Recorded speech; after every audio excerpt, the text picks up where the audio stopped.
നിലമ്പൂർ തെരഞ്ഞെടുപ്പിന് ശേഷവും UDF-ൽ PV അൻവറാണ് സംസാര വിഷയം. അൻവറിന് മുന്നിൽ അടച്ച വാതിൽ തുറക്കില്ല എന്ന് VD സതീശൻ ഉറച്ച നിലപാടിലാണ്. നിലമ്പൂരിൽ അൻവർ ഫാക്ടർ ഉണ്ടായി എന്നാണ് ലീഗ് നേതാക്കൾ പറയുന്നത്. ഫലത്തിൽ വിഷയം UDF-ൽ തുടർ ചർച്ചകൾക്ക് വഴിവെക്കും എന്നുറപ്പാണ്. നിലമ്പൂരിലെ തോൽവിയിൽ വിമർശിച്ചവർക്കെതിരെ CPI-ഉം രംഗത്ത് വന്നു. സകല നിറത്തിലുമുള്ള വർഗീയവാദികൾ ഒരുമിച്ച് ആക്രമിക്കുന്നതിൽ അഭിമാനമുണ്ടെന്ന് M. സ്വരാജ് പ്രതികരിച്ചു. പൊടിപാറിയ നിലമ്പൂർ പോരാട്ടത്തിന് ശേഷവും അവിടെ നിന്നുള്ള രാഷ്ട്രീയ ചർച്ചകൾ തീർന്നില്ല. ആദ്യം കാണാം RDX rap 59 second.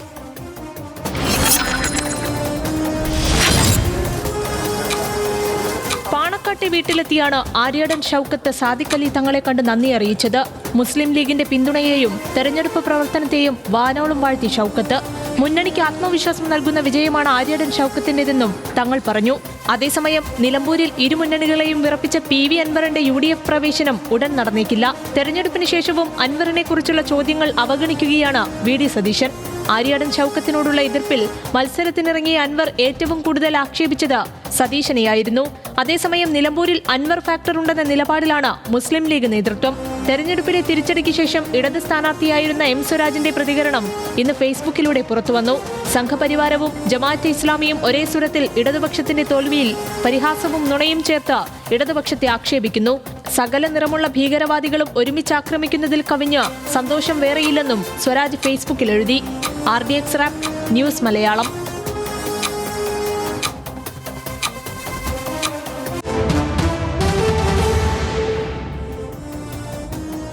Data sheet പരിശോധിക്കാം. ഇഴയടുപ്പം കൂടുകയാണ് UDF-നകത്ത് എന്ന് നമുക്ക് തെരഞ്ഞെടുപ്പിന് ശേഷമുള്ള കാര്യങ്ങളെ സമാഹരിച്ച് പറയാം. നിലമ്പൂരിൽ UDF പ്രചാരണം ആദ്യം തുടങ്ങിയത് മുസ്ലിം ലീഗാണെന്ന് ആര്യാടൻ ഷൗക്കത്ത് പറഞ്ഞു. ചെറിയൊരു പിഴവ് പോലും ഇല്ലാതെയാണ് ലീഗ് പ്രചാരണം നടത്തിയത് എന്നും ഷൗക്കത്ത് അവരെ അഭിനന്ദിച്ചുകൊണ്ട് പറഞ്ഞു. ഒറ്റക്കെട്ടായ പ്രവർത്തനങ്ങളുടെ വിജയമാണ് ഉണ്ടായതെന്ന് സാദിഖ് അലി തങ്ങളും ഈ കൂടിക്കാഴ്ചയിൽ അവർ രണ്ടുപേരും തമ്മിലുള്ള കൂടിക്കാഴ്ചയിൽ പറഞ്ഞു. മുന്നണിക്ക് ആത്മവിശ്വാസം നൽകുന്ന വിജയമാണ് നിലമ്പൂരിലേതെന്നും സാദിഖ് അലി തങ്ങളെ വ്യക്തമാക്കി. അൻവർ പക്ഷേ തൃശ്ശങ്കൂരാണ്. PV അൻവറിനെ കുറിച്ചുള്ള ചോദ്യങ്ങളെ പാടെ അവഗണിക്കുകയാണ് ഇന്ന് VD സതീശൻ ഇന്നും ചെയ്തത്. അൻവർ വിഷയം അടഞ്ഞ അധ്യായമെന്ന് ആവർത്തിച്ചു. നോ കമൻസ് എന്ന് VD സതീശൻ പറഞ്ഞു. തദ്ദേശ തെരഞ്ഞെടുപ്പിന് മുമ്പ് UDF-ലെത്താൻ അൻവർ തീവ്രമായി തന്നെയും ശ്രമിക്കുകയാണ്. 2026 നിയമസഭാ തെരഞ്ഞെടുപ്പിൽ ബേപ്പൂർ സീറ്റ് വേണമെന്നാണ് അൻവറിൻ്റെ ഉപാധി. ബേപ്പൂരിൽ ചെന്ന് മത്സരിച്ച് മുഹമ്മദ് റിയാസിനെ തോൽപ്പിക്കാമെന്നാണ് അദ്ദേഹം ഇന്നലെ പറഞ്ഞത്. ഇടതുപക്ഷത്തിനെതിരെ രൂക്ഷ പരിഹാസവുമായി വനിതാ ലീഗും ഹിന്ദു ഐക്യവേദിയും ഇന്ന് രംഗത്തെത്തുകയുണ്ടായി. ബാപ്പുട്ടിക്ക സംഘാവിൻ്റെ വാ പൂട്ടിയെന്ന് വനിതാ ലീഗ് നേതാവ് ഫാത്തിമ തെഹലിയ ഫേസ്ബുക്കിൽ പറഞ്ഞത് വലിയ ചർച്ചകൾക്ക് കാരണമായി. സ്വരാജിൻ്റെ തോൽവി ഇഷ്ടപ്പെട്ടെന്ന് ഹിന്ദു ഐക്യവേദി നേതാവ് KP ശശികലയും ഫേസ്ബുക്കിലൂടെ തന്നെയും പറഞ്ഞു. ഹിന്ദുവിനെ അപമാനിക്കാൻ പാണ്ഡിത്യ ജാട കാണിക്കുന്ന സ്വരാജ് തോൽക്കണം എന്ന് അവർ ഫേസ്ബുക്കിൽ എഴുതി. ശശികല സ്വരാജിൻ്റെ മറുപടി പോസ്റ്റും ഇന്ന് തന്നെ വന്നു. LDF-ൻ്റെ പരാജയത്തിൽ കൂടുതൽ ആഘോഷിക്കുന്നത് സംഘപരിവാറാണ് എന്നും സ്വരാജ് പറഞ്ഞു. വർഗീയ വിഷവിതരണക്കാരി മുതൽ RSS-ൻ്റെ കൂലിപ്പണി നിരീക്ഷകൻ വരെ ഇക്കൂട്ടത്തിലുണ്ട് എന്ന് സ്വരാജിൻ്റെ പോസ്റ്റിൽ പറയുന്നു. ഒരേ സമയം ഹിന്ദുത്വ താലിബാനും ഇസ്ലാമിക സംഘപരിവാരവും കൈകോർത്ത് തനിക്കെതിരെ നിൽക്കുകയാണ് എന്നത് അദ്ദേഹം സന്തോഷത്തോടെയാണ് കാണുന്നതെന്നാണ് പറയുന്നത്. വർഗീയവാദികൾ ഒരുമിച്ച് ആക്രമിക്കുന്നതിനേക്കാൾ വലിയ ആഹ്ലാദവും അഭിമാനവും ഇല്ല എന്നുകൂടെ സ്വരാജ് ആ ഫേസ്ബുക്ക് പോസ്റ്റിൽ പറയുന്നുണ്ട്. ഫേസ്ബുക്ക് പോസ്റ്റ് കഴിഞ്ഞാൽ നമുക്ക് നിലമ്പൂരിൽ UDF പ്രചാരണം ആദ്യം തുടങ്ങിയത് മുസ്ലിം ലീഗാണെന്ന് പറഞ്ഞു. അവരുടെ കൂടിക്കാഴ്ചയിൽ അൻവറിനെ കുറിച്ചുള്ള ചോദ്യങ്ങൾക്ക് പക്ഷേ ചെവി കൊടുക്കാതെ അവഗണിക്കുകയാണ് സതീശൻ എന്ന് ചെയ്തത്. മുന്നണി സംവിധാനത്തിന് പുറത്തു നിർത്തിയുള്ള സഹകരണം വേണമെങ്കിൽ പോലും നിരുപാധികം UDF-ന് പിന്തുണ പ്രഖ്യാപിച്ച അൻവർ വരട്ടെ എന്നാണ് സതീശൻ്റെ നിലപാട്. അത് നമുക്ക് കാണാം. അൻവറുമായി ബന്ധപ്പെട്ട വിവാദങ്ങളെ ഞാൻ പറഞ്ഞില്ല, നോ കമൻസ് എന്ന് പറഞ്ഞാൽ നോ കമൻസ് ആണ്.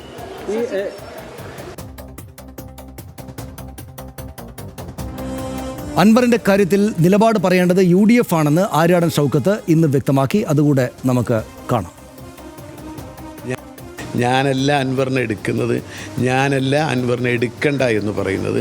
അത് തീരുമാനം എൻ്റെ നേതൃത്വമാണ്, UDF നേതൃത്വം. ഒരു ബൈറ്റ് കൂടെ കാണാം. നിലമ്പൂരിൽ അൻവർ ഫാക്ടർ ഉണ്ട് എന്നാണ് മുസ്ലിം ലീഗ് നേതാവ് MK മുനീർ പറഞ്ഞത്. അൻവർ പിടിച്ച വോട്ടുകളെ നിസ്സാരമായി കാണുന്നില്ല എന്നും മുനീർ പറഞ്ഞു. അൻവർ ഒരു ഡിസൈഡിങ് ഫാക്ടറാണ് അവിടെ. ഇത്തരത്തിൽ അദ്ദേഹം പിടിച്ച 18,000 വോട്ടിലധികം വരുന്ന വോട്ടുകൾ ഞങ്ങൾ നിസ്സാരമായി കാണുന്നില്ല. 18,000 ആളുകൾ അവിടെ അൻവറിന് വോട്ട് ചെയ്തിട്ടുണ്ട്. അത്രയുമാണ് ഇന്നത്തെ കാര്യങ്ങൾ സമാഹരിച്ചാൽ കാണാനാവുക. ആ ബൈറ്റുകളും ആ ഡാറ്റാ ഷീറ്റിലെ വിവരങ്ങളും. എനിക്കതിനകത്ത് സ്വരാജ് ഒറ്റ ദിവസം പോലും അവധി കൊടുത്തില്ല. തനിക്കെതിരെ വന്ന അടിക്ക് ഇന്ന് തന്നെ മറുപടി കൊടുത്തേക്കാം എന്ന് അദ്ദേഹം തീരുമാനിക്കുന്നതുമായിട്ട് വന്നു. മുസ്ലിം ലീഗ് സജീവമായിട്ട് ഇടതുപക്ഷത്തെ നന്നായിട്ട് വിമർശിക്കാനും എന്നാൽ അതേസമയം കോൺഗ്രസിനകത്തല്ല UDF-നകത്ത് നല്ല ഐക്യമുണ്ടെന്ന് സ്ഥാപിക്കാനും അവർ വന്നു. അൻവറിനെ അകത്താക്കാനുള്ള വർത്തമാനങ്ങളുടെ തുടക്കം അവിടെ നിന്നുണ്ടായിട്ടുണ്ട്. ലീഗാണെന്ന് തോന്നുന്നു ഇന്നത്തെ പ്രധാനപ്പെട്ട കാര്യങ്ങളിൽ തീരുമാനമെടുത്ത ആളാണ്. അതെ, ഇപ്പോൾ ഒരു കരു നീക്കിയിരിക്കുന്നത്, ഒരു രാഷ്ട്രീയ നീക്കത്തിന് കരു നീക്കിയിരിക്കുന്നത് ഈ ഫലം വന്നതിന് തൊട്ടടുത്ത ദിവസം ലീഗാണ്. പ്രത്യേകിച്ച് അത് മുനീറിലൂടെ. അതായത് രണ്ട് കാര്യങ്ങളാണ് അവർ പറഞ്ഞത്. ഒന്നല്ല, അൻവർ മാത്രമല്ല, ജമാഅത്തെ ഇസ്ലാമിയുമായി ബന്ധപ്പെട്ടുള്ള ചില അഭിപ്രായ പ്രകടനങ്ങൾ കൂടി നടത്തി. അതായത് അൻവറിനെ ഈ UDF-ലേക്ക് കൊണ്ടുവരണം എന്നുള്ള അഭിപ്രായം തന്നെയാണ് ലീഗിനുള്ളത്. അത് ആദ്യം മുതൽ അങ്ങനെ തന്നെയായിരുന്നു. കുഞ്ഞാലിക്കുട്ടിയും ഞാനുമാണ് അതിനുവേണ്ടി ഏറ്റവും കൂടുതൽ ശ്രമിച്ചത് എന്ന് രമേശ് ചെന്നിത്തല പറയുകയും ചെയ്തു. അപ്പോൾ അത് തന്നെയാണ് ലീഗിൻ്റെ. മാത്രമല്ല, നമ്മൾ ആ തെരഞ്ഞെടുപ്പ് കാലത്ത് ലീഗ് നേതാക്കളൊക്കെ പറഞ്ഞത് ഓർമ്മയുണ്ടല്ലോ. അതായത് അൻവർ കൂടി ഉണ്ടായിരുന്നെങ്കിൽ 25,000 വോട്ടിൻ്റെ ഭൂരിപക്ഷം കിട്ടിയേനെ എന്നുള്ള അഭിപ്രായം അവരിങ്ങനെ ആ പ്രചാരണ വേദിയിൽ തന്നെ ആവർത്തിച്ച് പറയുന്ന സാഹചര്യം കൂടി ഉണ്ടായിരുന്നു. അപ്പോൾ അതുകൊണ്ട് അൻവറിനെ കൊണ്ടുവരിക എന്നുള്ള അവരുടെ താല്പര്യത്തിലേക്കുള്ള ആദ്യത്തെ കരു അവർ നീക്കി. അതേസമയം ജമാഅത്തെ ഇസ്ലാമിയെ മുന്നണിയിലേക്ക് അടുപ്പിക്കാൻ പറ്റില്ല എന്നുള്ള ലീഗിൻ്റെ നിലപാടിൻ്റെ ആദ്യ കരുവും അവർ നീക്കിക്കഴിഞ്ഞു. അത് ആദ്യ കരുവാണോ ഇനിയിപ്പോൾ അവസാന കരുവാണോ എന്ന് കാത്തിരുന്ന് കാണണം. എന്തായാലും അവർ ആ കാര്യത്തിൽ വ്യക്തമായ അഭിപ്രായം പറഞ്ഞിട്ടുണ്ട്. അതായത് ഇത് ഒത്തുപോകാവുന്ന ഒരു സംവിധാനമല്ല എന്ന്. അത് വളച്ചു കെട്ടിയാണ് കാര്യങ്ങൾ പറഞ്ഞതെങ്കിലും, അല്ലെങ്കിൽ CPM-ന് എപ്പോഴാണ് ജമാഅത്തെ ഇസ്ലാമിയോട് എതിർപ്പുണ്ടായത് എന്നൊക്കെ മുനീർ സാഹിബ് ചോദിക്കുന്നുണ്ടെങ്കിലും, ആത്യന്തികമായി UDF-ലേക്ക് വരാൻ ആലോചിക്കേണ്ടതില്ല എന്നുള്ള കാര്യം കൂടി പറഞ്ഞു വെച്ചു. അതേസമയം അങ്ങനെയല്ല ഷൗക്കത്ത് പറഞ്ഞത്. ഷൗക്കത്ത് അദ്ദേഹത്തിൻ്റെ പഴയ യങ് ടർക്ക് ഇമേജൊക്കെ എടുത്ത്, അല്ലെങ്കിൽ ആ സമരതീഷ്ണമായ യൗവനം മാറ്റി വെച്ചിട്ട് അദ്ദേഹം കാര്യങ്ങൾ വേറൊരു തരത്തിലാണ് പറയുന്നത്. അത് എങ്ങനെയാണ് ജമാഅത്തെ ഇസ്ലാമി എൻ്റെ വിജയത്തിന് കാരണമായിരുന്നു, ലീഗ് എൻ്റെ വിജയത്തിന് കാരണമായിരുന്നു, ലീഗാണല്ലോ ആദ്യം പ്രവർത്തിച്ചത് എന്ന മട്ടിൽ അദ്ദേഹം കാര്യങ്ങളെ അവതരിപ്പിച്ചു തുടങ്ങിയിരിക്കുന്നു എന്നുള്ളതാണ് ഏറെ കൗതുകകരമായ മറ്റൊരു കാര്യം. അതായത് എനിക്ക് തോന്നുന്നത് ആര്യാടൻ മുഹമ്മദ് പോലും തെരഞ്ഞെടുപ്പ് വിജയങ്ങൾക്ക് ശേഷം ഈ അങ്ങനെ ഒരു ലീഗുമായി മുന്നണിയായി മത്സരിക്കുമ്പോൾ തന്നെ ആ ഐക്യപ്പെടലിനെ ഒരകലത്തിൽ നിർത്തി തന്നെയാണ് അദ്ദേഹം എപ്പോഴും അവതരിപ്പിച്ചിട്ടുള്ളത്. പക്ഷേ അതിനേക്കാളൊക്കെ ആര്യാടൻ ഷൗക്കത്ത് ഏതാണ്ട് വഴങ്ങിയിരിക്കുന്നു ആ സിസ്റ്റത്തിന്.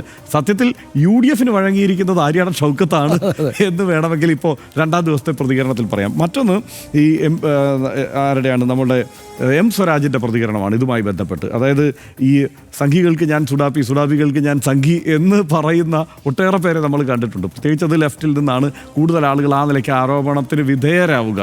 അതിൽ എനിക്ക് പറയാനുള്ള സനീഷ, ഇതിനകത്ത് ജമാഅത്തെ ഇസ്ലാമി UDF-ൻ്റെ ഭാഗമാകുന്നത് അവർക്ക് ഏത് തരത്തിലായിരിക്കും ദൂരവ്യാപകമായ പ്രത്യാഘാതം ഉണ്ടാക്കുക എന്നതിൻ്റെ സൂചന ഇന്നലെ തന്നെ കിട്ടിക്കഴിഞ്ഞു. അത് വേറൊന്നുമല്ല, നമുക്കറിയാം ഈ സോഷ്യൽ മീഡിയ വഴിയാണല്ലോ പല കാര്യങ്ങളും. അത് പിന്നീട് ഈ നേതാക്കന്മാരൊക്കെ പ്രസംഗിച്ചും സംസാരിച്ചുമൊക്കെ തുടങ്ങുന്നത്. ഇന്നിപ്പോൾ ഫാത്തിമ തഹ്ലിയ പറഞ്ഞ സംഘാവ് എന്ന പ്രയോഗം അത് ടോസ് ചെയ്തത് എവിടെ നിന്നാണ്? ഏത് വിഭാഗത്തിൽ നിന്ന്? ജമാഅത്തെ ഇസ്ലാമിയുടെ ഗ്രൂപ്പുകളിൽ നിന്ന് മുമ്പേ വന്നതാണത്. അതുപോലെ മാപ്ലാവ് എന്നുള്ള പ്രയോഗം, സംഘാവ് എന്നുള്ള പ്രയോഗം, ഇതൊക്കെ അവിടെ നിന്നാണ് നമ്മൾ വരുന്നത്. മനസ്സിലാകാത്ത വിധം അവരിലേക്ക് കടന്നു കയറി കഴിഞ്ഞിട്ടുണ്ട് ഇതിനകം തന്നെ. അതെ, അതാണ് കടന്നു കയറി കഴിഞ്ഞിട്ടുണ്ട്. അവരുടെ ആശയ പ്രചാരണ രീതി ഇവരെ സ്വാധീനിച്ചിട്ടുണ്ട്. മാത്രമല്ല അവർ താർക്കികന്മാരാണല്ലോ. അതുകൊണ്ട് തന്നെ അവർ ഇതിനെയൊക്കെ പറഞ്ഞ് ഫലിപ്പിക്കാനൊക്കെ അവർക്ക് ഇതുപോലെയുള്ള വാക്കുകൾ ടോസ് ചെയ്യാൻ അവർ ഭയങ്കര മിടുക്കന്മാരാണ്. ഇപ്പോൾ അൻവർ നമ്മൾ പിണറായിസമെന്നും മനുബോനിസമെന്നും ഒക്കെ ഇറക്കി വിട്ടതുപോലെ അത് നമ്മൾ കഴിഞ്ഞ ദിവസം ചർച്ച ചെയ്തു. പക്ഷേ അതിനേക്കാൾ അപകടകരമായ ഒരു സാധനം കഴിഞ്ഞ ദിവസം ജമാഅത്തെ ഇസ്ലാമി ഇറക്കിയിട്ടുണ്ട്. അത് ഹിന്ദുത്വ ഇടതുപക്ഷം എന്ന പ്രയോഗമാണ്. കഴിഞ്ഞ കുറച്ച് നാളായിട്ട് അവരിങ്ങനെ പറയുന്നതാണ്. പക്ഷേ അത് പ്രധാനപ്പെട്ട, അതായത് ഈ തെരഞ്ഞെടുപ്പിൻ്റെ ഒരു ആകത്തുകയായി കഴിഞ്ഞ ദിവസം ജമാഅത്തെ ഇസ്ലാമിയുടെ മാധ്യമം അവതരിപ്പിക്കുന്നത് ഹിന്ദുത്വ ഇടതുപക്ഷം എന്ന ആ പ്രയോഗം തന്നെയാണ്. ആ പ്രയോഗത്തെ മുൻനിർത്തി അവർ ആ ചർച്ചയെ സംഘടിപ്പിക്കുക. എനിക്ക് ചോദിക്കാനുള്ളത്, ഇവിടെ സെക്യുലർ പാർട്ടികൾ ഒരുമിച്ച് നിൽക്കേണ്ടത് കാലത്തിൻ്റെ ആവശ്യകതയാണെന്നും ദേശീയ തലത്തിൽ ഉള്ള രാഷ്ട്രീയം ഇന്നതാണ് എന്നുമൊക്കെ ആവർത്തിച്ച് പറയുന്നത് ആരാണ്? UPA ആണ്. UPA ആ നിലയ്ക്ക് കാര്യങ്ങൾ, സെക്യുലർ പാർട്ടികൾ ഒരുമിച്ച് നിൽക്കേണ്ടതിൻ്റെ ആവശ്യകത പറഞ്ഞിട്ടാണ് ഇവിടെ എല്ലായിടത്തും ഈ ലെഫ്റ്റ് പാർട്ടികളും ഇടതുപക്ഷവും ഈ UPAയും സഹകരിക്കുന്നത്. അവിടേക്കാണ് ഹിന്ദുത്വ ഇടതുപക്ഷമാണിത് എന്ന് പറഞ്ഞുകൊണ്ട് ജമാഅത്തെ ഇസ്ലാമി കടന്നു കയറാൻ ശ്രമിക്കുന്നത്. ഇതിലൂടെ അവർ വിളിക്കുന്നത്, അതുകൊണ്ട് അവർക്ക് ഉത്തരവാദിത്തമില്ല. ഇനി വേറൊരു കാര്യം കൂടിയുണ്ട്. ഇത് എളുപ്പമല്ല ജമാഅത്തെ ഇസ്ലാമിയെ സംബന്ധിച്ചിടത്തോളം. ഇത് മാത്രമല്ല, ഇതിങ്ങനെ പ്രഖ്യാപിച്ചുകൊണ്ട് വരുമ്പോൾ അത് ഇത്ര എളുപ്പമുള്ള കാര്യമൊന്നുമല്ല. ഇതിപ്പോൾ ആരെങ്കിലും ആണോ പറയുന്നത്? ആരെങ്കിലും അല്ല പറയുന്നത്. ഉത്തരവാദിത്തപ്പെട്ട സ്ഥാനത്തിരിക്കുന്ന ആളുകളാണ്. ജമാഅത്തെ ഇസ്ലാമിയുടെ ഷൂറ കൗൺസിൽ അംഗമൊക്കെ ഇരുന്നിട്ട് ഹിന്ദുത്വ ഇടതുപക്ഷമാണ് ഇവിടെയുള്ളത്, അവരാണ് ഈ തെരഞ്ഞെടുപ്പിൽ മത്സരിക്കുന്നത് എന്നിങ്ങനെ പൊതുജനത്തോട് വിളിച്ചു പറയുകയാണ്. അവരുടെ രാഷ്ട്രീയ പാർട്ടി പ്രതിനിധികളൊക്കെ ഇരുന്നിട്ടാണ് ഈ കാര്യങ്ങൾ വിശദീകരിക്കുന്നത്. അപ്പോൾ അത് ഗുരുതരമായ കുഴപ്പമുണ്ടാക്കും. അതായത് ഇവർക്ക് ഇതിപ്പോൾ കഴിഞ്ഞ ദിവസം ഈ തെരഞ്ഞെടുപ്പ് പ്രചാരണത്തിന് വന്നപ്പോൾ പോലും ഇത് ജമാഅത്തെ ഇസ്ലാമിയെക്കുറിച്ചുള്ള ചോദ്യത്തിന് വഴുതുകയായിരുന്നു പ്രിയങ്ക ഗാന്ധി.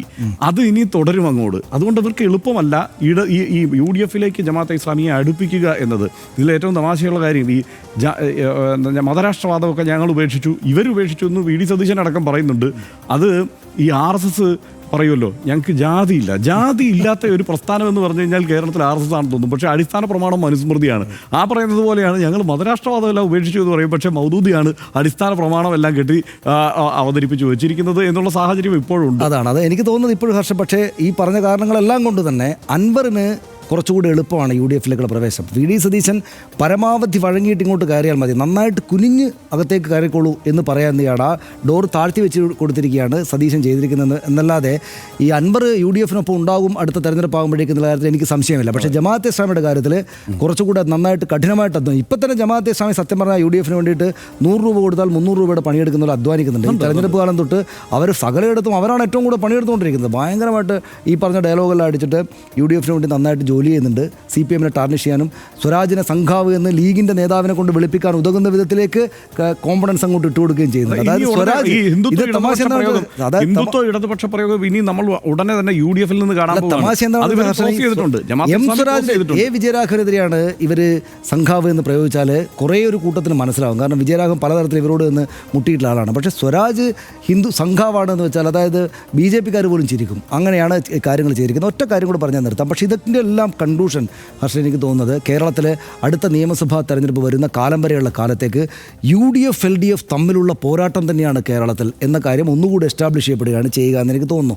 BJP ഒരു മൂന്നാം കക്ഷിയായിട്ട് പുറത്ത് തന്നെയാണ് നിൽക്കുക. കഴിഞ്ഞ തെരഞ്ഞെടുപ്പിലൊക്കെ നല്ല മുന്നേറ്റം ഉണ്ടാക്കിയിട്ടുണ്ടെങ്കിലും കേരളത്തിൽ നടക്കുന്നത് UDF LDF പോരാട്ടമാണ് എന്നൊന്നുകൂടി എസ്റ്റാബ്ലിഷ് ചെയ്യാൻ ഈ നിലമ്പൂരാനന്തര സംഭവങ്ങൾക്ക് സാധിക്കുമെന്നാണ് ഞാൻ വിചാരിക്കുന്നത്. അതുകൊണ്ടാണ് മുസ്ലിം ലീഗിൻ്റെ നേതാവ് സംഘാവ് എന്ന് വഴിവിട്ട് പോലും അപ്പുറത്തെ ആളെ അധിക്ഷേപിക്കുമ്പോൾ സന്തോഷം വരുന്ന മനോനില, അത്രയ്ക്ക് ശത്രുത ഈ രണ്ട് മുന്നണികൾക്കിടയിൽ ഉണ്ടായിട്ടുണ്ട്. ആ ശത്രുത ഒന്നുകൂടെ വർദ്ധിത വീര്യമായിരിക്കുകയാണ് നിലമ്പൂരിലെ ഈ തെരഞ്ഞെടുപ്പ് വിധിയോടുകൂടി അതിനുശേഷം ഉണ്ടായിരിക്കുന്ന ഗുവാ വിളികളിലൂടെ. അപ്പോൾ സ്വാഭാവികമായിട്ടും ഇടത് വലത് പക്ഷങ്ങൾ മുന്നണികൾ തമ്മിലുള്ള വലിയ പോരാട്ടത്തിലേക്ക് കാര്യങ്ങൾ പോകുന്നു. അതിനകത്ത് നിന്ന് കാര്യങ്ങളെ വീണ്ടും തിരിച്ചു പിടിക്കാൻ അവർക്ക് അനുകൂലമായിട്ടുള്ള നറേറ്റീവ് ഉണ്ടാക്കിയെടുക്കാൻ കേരളത്തിലാകെ BJP ഒന്നുകൂടെ പാടുപെടേണ്ടി വരുമെന്നാണ് എനിക്കിതിൻ്റെ ആകത്തുകയായിട്ട് തോന്നുന്നത്. നമുക്ക് നിർത്താം. സെമി ഫൈനലെന്നും ഡ്രസ് റിഹേഴ്സലെന്നും എല്ലാം വിശേഷിപ്പിക്കപ്പെട്ട നിലമ്പൂർ കഴിഞ്ഞു. 2026 നിയമസഭാ തെരഞ്ഞെടുപ്പിന് മുമ്പ് ഈ വിധം ഒരു തെരഞ്ഞെടുപ്പ് ഇനിയില്ല. വരാനിരിക്കുന്ന തദ്ദേശ തെരഞ്ഞെടുപ്പിൻ്റെ വോട്ടിംഗ് പാറ്റേൺ നിയമസഭാ തെരഞ്ഞെടുപ്പിൽ പ്രതിഫലിക്കണമെന്ന് ഒരു നിർബന്ധവുമില്ല. അങ്ങനെ സംഭവിക്കാതിരുന്ന ചരിത്രം കേരളത്തിനുണ്ട്. അതുകൊണ്ട് നിലമ്പൂരിൽ വിന്യസിച്ച സംഘടനാ പ്രചാരണ സംവിധാനങ്ങളുടെ മികവും പിഴവും എണ്ണി അപഗ്രഥിക്കുകയാണ് മുന്നണികൾ. UDF നിലമ്പൂർ വിജയത്തിൻ്റെ നല്ല ആത്മവിശ്വാസത്തിലാണ്. PV അൻവർ ഇപ്പോഴും വാതിൽപ്പടിയിൽ കാത്തിരിക്കുന്നു. നല്ല രാഷ്ട്രീയ വിമർശനങ്ങൾ ഉന്നയിച്ച് LDF തോൽവിയുടെ ആഘാതം മറികടന്ന് സജീവമായിരിക്കുന്നു. തെരഞ്ഞെടുപ്പ് അടുക്കുന്തോറും രാഷ്ട്രീയ മണ്ഡലം ചൂടുപിടിക്കുകയാണ്, അത്യന്തം സജീവമാകുന്നു. ഇനിയുള്ള ദിവസങ്ങളും രാഷ്ട്രീയ വാർത്തകളും നാടകീയ നീക്കങ്ങളും കൊണ്ട് നിറയുമെന്നുറപ്പ്. RDX ഇടവേളയിലേക്ക്.